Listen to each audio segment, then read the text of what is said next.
जिस तरीके से ईरान और इजराइल के बीच में जंग शुरू हो गई है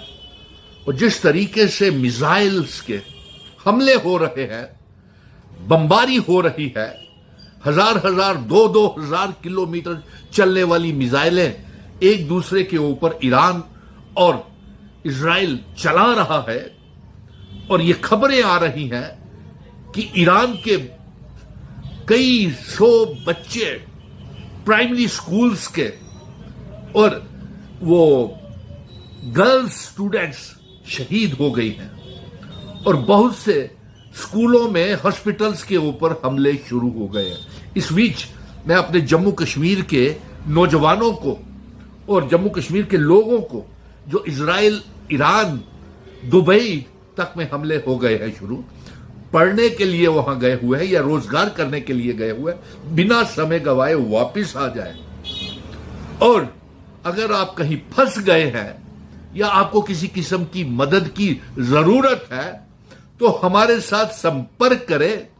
मैं अपने मिशन स्टेटहुड अपना मोबाइल नंबर आपको दे रहे हैं,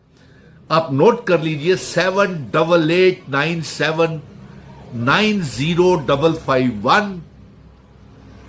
8825086618। अगर हमारे जम्मू कश्मीर के नौजवान स्टूडेंट्स, गर्ल्स, मेल,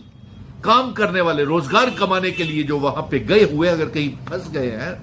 तो हमसे संपर्क करें, जम्मू कश्मीर की सरकार के साथ संपर्क करें, भारत की सरकार के साथ संपर्क करें, क्योंकि तीसरे वर्ल्ड वार के चांसेस पैदा हो गए हैं।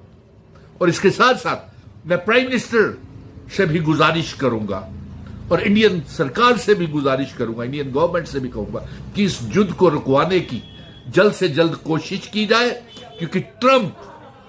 ये एक ऐसा व्यक्ति है जो पूरे विश्व को, दुनिया को आपस में लड़ाना चाहता है। और चाइना और ट्रंप, यूनाइटेड स्टेट्स ये बैठ करके तमाशा देख रहे हैं और पूरी दुनिया में तीसरे वर्ल्ड वार का चांसेस बन गए हैं। जिस तरीके से इजराइल और ईरान ने एक दूसरे को धमकी दे दी है कि वो न्यूक्लियर बम्स का भी इस्तेमाल कर सकते हैं और न्यूक्लियर बेसिस के ऊपर भी हमले ईरान ने इजराइल के और इजराइल ने ईरान के ऊपर शुरू कर दिए हैं और यहां तक कि दुबई तक